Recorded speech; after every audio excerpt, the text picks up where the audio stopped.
Assalamualaikum warahmatullahi wabarakatuh. Terima kasih rekan-rekan sekalian yang sudah menunggu dengan setia, dan kita sudah melampaui sidang ketiga ya? Hari ketiga. Sidang ketiga. Sidang ketiga perkara bukan kedua lah, perkara permohonan pramit kedua. Oke. Dan kita tahu tadi sudah menghadirkan 4 saksi dari pemohon dan 1 ahli.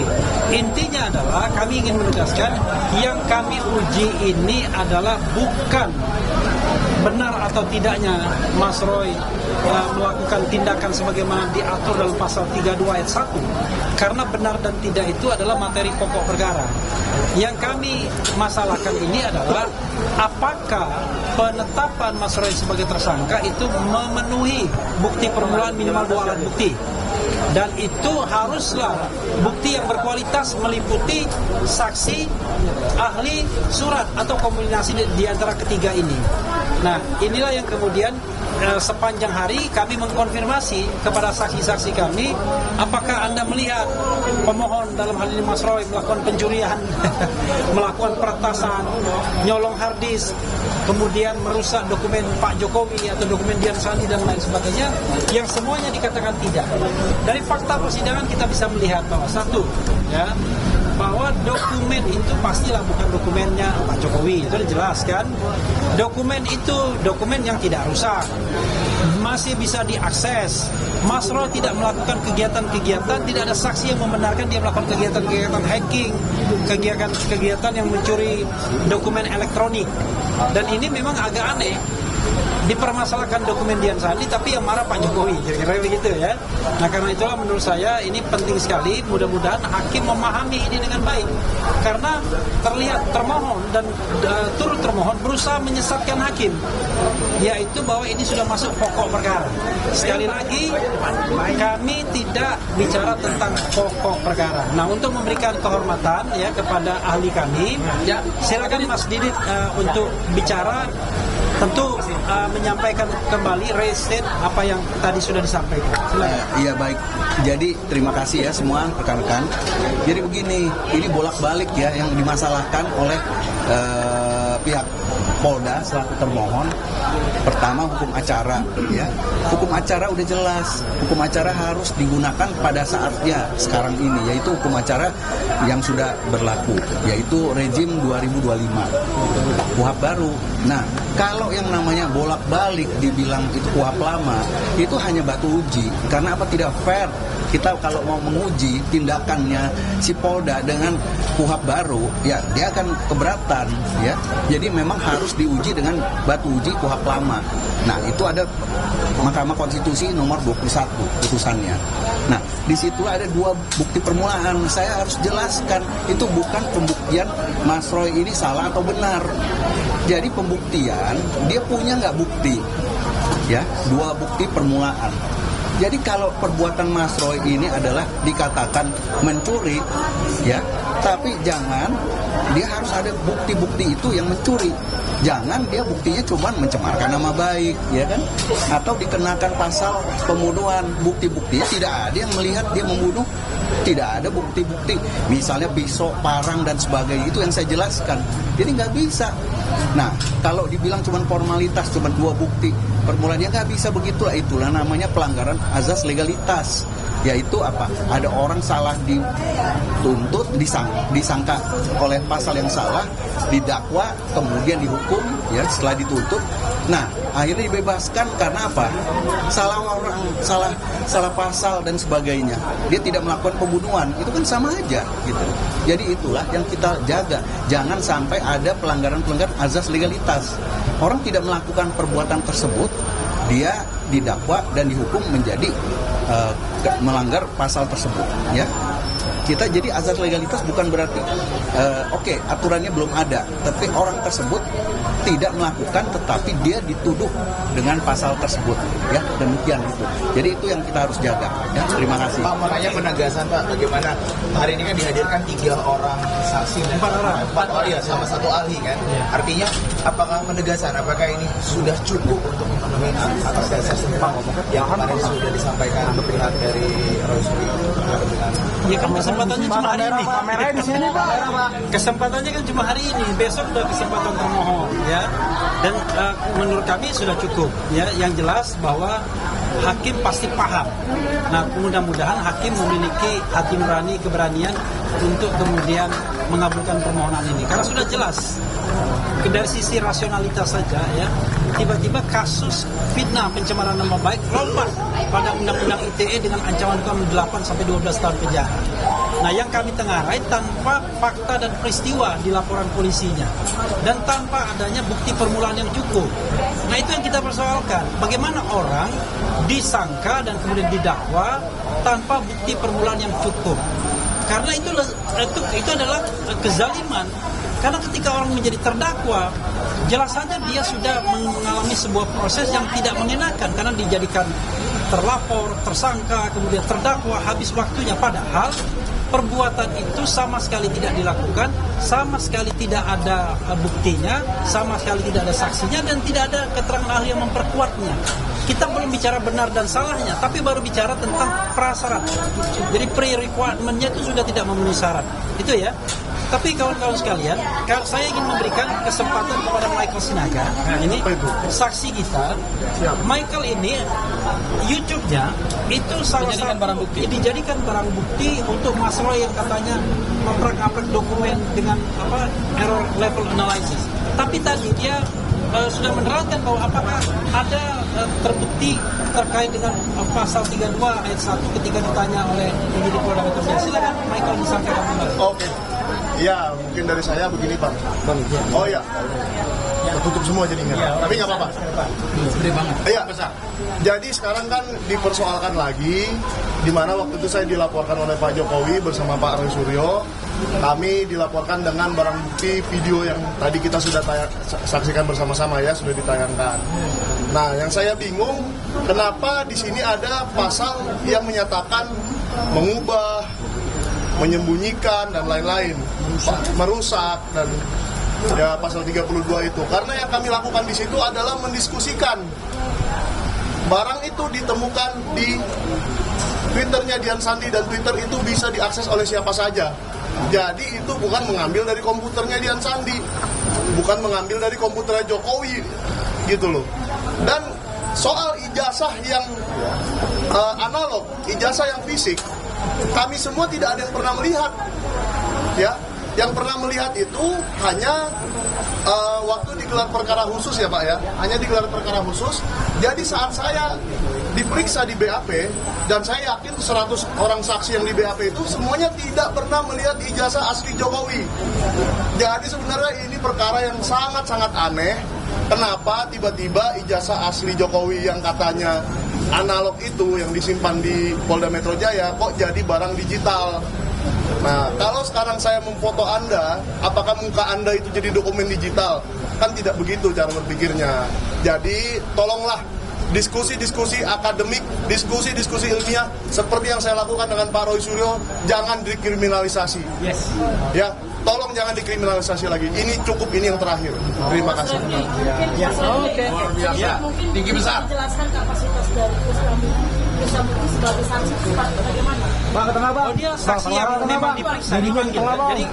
Jadi dari 4 saksi, ya, dari 4 saksi yang kita ajukan itu adalah saksi yang memang dipanggil oleh Polda Metro untuk menjadi saksi dalam kasus ini. Jadi kita mengajukan saksi yang sudah diperiksa oleh penyidik untuk menerangkan apakah mereka pernah ditanya soal terkait pasal 32 ayat 1. Dan semuanya mengatakan tidak.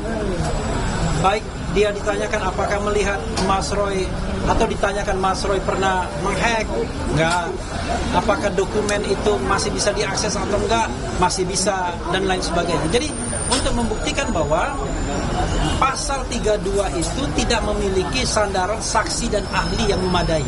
Itu ya, kita belum bicara benar dan tidaknya.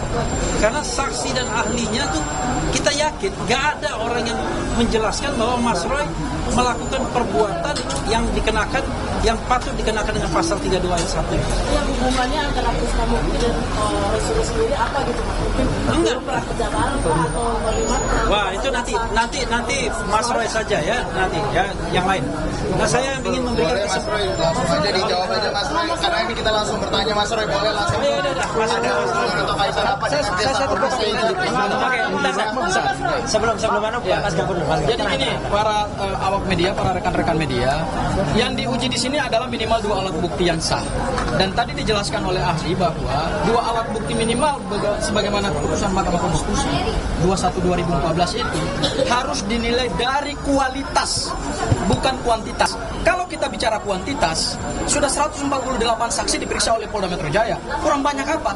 Dan satu-satunya perkara pidana di Republik Indonesia yang saksinya sampai 148 saksi. Sependek pengetahuan dan sependek pengalaman saya sebagai advokat, hanya ijazah Pak Joko Widodo. Itu hal yang pertama. Hal yang kedua adalah kalau kita mau bicara kualitas alat bukti, kemarin termohon menyampaikan bahwa mereka punya minimal 3 alat bukti, yaitu ada saksi, ahli, dan surat. Tetapi tadi yang dijelaskan oleh ahli itu atau alat bukti ahli tidak bisa berdiri sendiri. Contoh, ada ahli pidana yang menerangkan tentang pembunuhan, tetapi saksi tidak pernah melihat peristiwa pembunuhan. Jadi ahli itu tidak bisa berdiri sendiri. Ahli harus bersesuaian dengan keterangan saksi. Oleh karena itu, berdasarkan pembuktian hari ini, maka sudah jelas dari saksi-saksi yang dihadirkan oleh kami tadi dan saksi-saksi, contoh salah satunya adalah Michael Sinaga yang podcastnya dijadikan sebagai barang bukti dan kemudian menjadi dasar penetapan tersangka terhadap Mas Roy, justru tidak pernah ditanyakan soal merusak, mengubah, mentransmisikan, membuat tidak dapat diakses. Dan tadi satu lagi hal yang luar biasa adalah dokumen elektronik yang diunggah Dian Sandi itu sampai hari ini tidak mengalami perubahan apapun, masih bisa diakses dan tadi langsung diperlihatkan di hadapan hakim tunggal pra peradilan. Sehingga dengan demikian kualitas bukti yang tadi kami hadirkan itu sebetulnya sudah mematahkan 2 alat bukti permulaan dari penyidik Polda Metro Jaya. Dan tadi untuk agenda besok, sebagaimana tadi ditanyakan oleh hakim pra peradilan, besok itu penyidik hanya menghadirkan ahli. Berarti mereka juga tidak punya saksi yang bisa menerangkan bahwa peristiwa Mas Roy itu mencuri, mengubah, mentransmisikan, memanipulasi dokumen elektronik. Seperti yang tadi digambarkan oleh seorang ahli pidana. Orang melihat peristiwa perkelahian, kok dipaksa untuk bersaksi dalam peristiwa pembunuhan, padahal dia sendiri tidak pernah melihat peristiwa pembunuhan itu. Itulah yang menurut kami, inilah yang kami uji dalam pra peradilan. Barangkali itu Mas Roy dari saya. Penegasan langsung Mas Roy, kenapa kemudian Krisna Murty dijadikan saksi dan apakah ada hubungannya dengan Mas Roy sehingga dijadikan saksi? Assalamualaikum warahmatullahi wabarakatuh. Saya di tengah ya. Pertama-tama saya aturkan terima kasih atas kehadiran 4 saksi dan 1 ahli. Saksi pertama adalah tadi Nurdiansah Susilo, ya, seorang YouTuber, dan videonya juga dijadikan alat bukti. Michael Sinaga yang pertama. Ya, pertama Michael Sinaga, ya, kemudian 2 Nurdiansah. Kedua orang ini adalah yang terkait langsung dan kedua-duanya videonya dipakai sebagai alat bukti, barang bukti dan ada di dakwaan. Ya, peristiwa tanggal 16 Maret 2025 dan juga Michael tadi awal April. Ya, 2 orang lagi, Pak Erwin dan Pak Krisna Murty adalah kenapa hadir? Karena kedua orang itu juga mengenal saya dalam situasi yang berbeda. Jadi kita tuh kaya, pengkayaan kualitas saksi kita. Jadi ada yang terlibat langsung dalam video, ada yang mengenal saya sejak lama, semenjak jadi anggota DPR waktu itu. Ya, artinya orang itu kenal sama saya. Apakah dia tahu saya? Apakah dia kemudian dipanggil gitu dan kemudian dia hadir? Pak Erwin ya kenal saya karena juga Pak Erwin juga pernah mengalami kasus yang sama. Dan juga artinya apa? Ini menunjukkan kalau tadi teman-teman pengen tanya lagi, kenapa ada Krisna? Itu adalah upaya kami, upaya kuasa hukum untuk menghadirkan saksi-saksi yang fair. Jadi tidak hanya mengadakan saksi yang seperti sekarang sudah sering ketemu. Saya sudah lama nggak ketemu Krisna Murty. Terlibatannya dengan ijazah palsu itu? Nah, enggak, karena dia itu dipanggil oleh Polda Metro Jaya. Mas, koreksi kalau saya salah. Ini kalau kasusnya kalau saya nggak salah setelah Mas Roy sudah tidak jadi anggota dewan kan? Loh, iya, nggak apa-apa kan Krisna Murty hadir. Loh, karena beliau itu dipanggil dapat surat dari Polda Metro Jaya. Ya, tanyakan ke Polda. Nah, makanya tanyakan ke Polda Metro Jaya. Kenapa Pak Erwin juga kemudian dipanggil? Jadi kami itu hanya ingin fair. Kami fair. Saksi-saksi yang pernah dipanggil oleh Polda Metro Jaya kita undang. kehadirannya di sini. Ya, itu clear ya. Dan dua yang jelas kalau mungkin teman-teman akan wah iyalah jelas Mas Nurdiansah, Mas Ian, Michael Sinaga itu kan dekat dengan dia. Iya, ini ada dua saksi yang saya ketemu Pak Erwin itu mungkin sudah berapa tahun yang lalu udah nggak pernah ketemu lagi dengan Pak Krisnamurti. Ya, udah lama juga nggak ketemu. Tiba-tiba dia itu jadi saksi. Dan ketika beliau bersaksi di Polda Metro Jaya pun saya nggak tahu. Ya, jadi itu adalah atas kepeliharaan para kuasa hukum saya yang kemudian mengatur supaya kami itu menghadirkan saksi yang benar-benar fair, ya tidak kemudian ada terkait atau kemudian diajarin dan lain sebagainya, nggak ada. Maka teman-teman bisa lihat kadang-kadang tadi Mas Krisna agak lupa gitu, nggak apa-apa, ya itu fakta. Kalau bisa kita hadirkan saksi yang misalnya lebih dekat dengan kita, jadi ingatannya masih fresh ya itu. Tapi sini yang ingin saya tambahkan adalah tadi saya menambahkan apa yang diterangkan oleh Mas Refli dan juga Mas Sangaji adalah apa? Alat bukti yang kita hasilkan atau barang benda yang kita hasilkan itu adalah misalnya satu ya, yang kemudian kita buktikan meskipun kita tidak masuk ke pokok perkara. Tapi pasal 32 Undang-Undang ITE, kebetulan sekali lagi mohon maaf sekali, saya harus sampaikan bahwa saya ikut membuat naskah akademiknya. Itu adalah computer crime. Kejahatannya terjadi di dalam komputer. Dan itu bisa dijadikan barang bukti kalau bisa diakses. Teman-teman tadi bisa lihat, ya, itu jelas-jelas bisa diakses. Dan yang untuk mengakses apa? Komputer milik Pengadilan Negeri Jakarta Selatan. Hakim cerdas banget. Hakim menanya, itu komputer akunnya milik siapa? Akunnya milik PNJS Pak. PNJS adalah Pengadilan Negeri Jakarta Selatan. Jadi bukan akun saya, bukan akun handphone teman-teman kuasa hukum. Itu komputer milik Pengadilan Negeri Jakarta Selatan saja yang tidak kenal dengan si Dian Sandi bisa mengakses dan lihat apa yang ada di Dian Sandi. Gak ada yang rusak, masih bisa diakses sampai dengan sekarang masih utuh. Apalagi yang dikatakan itu adalah dokumen analog yang itu kemudian kita bahas adalah syaratnya, syarat formilnya. Kita tidak menguji dokumen analognya, tapi syaratnya ternyata tidak cocok untuk ditersangkakan ke saya, ya sesuai dengan pasal 32. Jadi apa? Mungkin itu sesuai dengan pasal yang untuk pencemaran dan fitnah. Tapi tidak cocok untuk Undang-Undang ITE karena Undang-Undang ITE itu butuh namanya alat bukti yang khusus, yang spesifik, itu butuh komputer. Jadi sekali lagi ya, kita ingin hadirkan yang benar-benar clear, benar-benar jelas. Jangan sampai itu kemudian dituduh ya, oh ini nanti ada rekayasa ala Solo. Enggak bisa. Ala Solo itu kayak gini tuh. Ini ala Solo. Ini ala Solo. Kopi ya. Saya nggak tahu siapa ini yang datang. Ini waktu RJ dulu. Jadi ini RJ restorasi servis ala Solo. Saya kira masih ada penegasan aja. Ya, apa? Untuk barang bukti yang dihadirkan hari ini itu apa saja? Iya, ada video. 5 video. Ada 5 video. Kemudian satu link Dian Sandi. Iya. Videonya yang apa? Ya, videonya adalah podcast bersama Mas Roy dan Michael Sinaga. Itu kemudian juga di Santana Podcast. Kemudian juga ada video dari Langkah Update. Ya. Kemudian juga ada video dari salah satu stasiun TV yang memberitakan Pak Jokowi menyerahkan ijazah. Oh iya, kalau itu ya. Kalau itu dari betul ya. Ini gara-gara TV. Dia tanya. Saya aja. Ya. Kemudian ada 5 video ya. Dan tadi sebenarnya dari 5 video itu kami tidak putar semua ya. Kami hanya putar 3 video. Kami hanya putar 3 video dan ada kurang lebih 26 bukti yang terlampir dalam surat alat bukti dan kemudian adalah ada 1 ahli 3 saksi. Ya, dan ada beberapa dokumen. Dan dari video yang jelas tanggal 26 Maret itu, ya itu jelas betul tidak ada saya. Nama saya pun tidak disebut di situ. Ya, itu video durasinya lebih dari 1 jam 6 menit. Itu jelas ada orang-orang di situ ya. Saya nggak boleh sebutkan itu karena ada sahabat-sahabat perjuangan semua. Dan ada seorang yang sudah berkhianat ya, namanya si Omon aja disebut gitu ya, si Omon si Anipar itu disebut. Ini ada lagi. Oke, terima kasih semuanya. Assalamualaikum warahmatullahi wabarakatuh. Waalaikumsalam warahmatullahi wabarakatuh. Sorry banget.